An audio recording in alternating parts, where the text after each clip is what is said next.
công đó.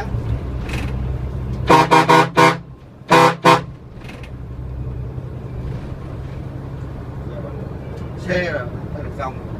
Hồn mè chứ đòn nào đã lái được xe nào đúng không? Ngày xưa từ to xuống nhỏ. Ngày xưa làm gì có công. Ngày xưa xe hạng nặng đó mới được và nghe xong mới lên được bằng ép mà. Tải nặng đúng không? Ừ, đó là tải nặng. Siêu trọng á. Giờ là bằng xe là nó thi lên nhiều quá. Thế ngày xưa bằng nghe xong mới thi được bằng ép. Lên từ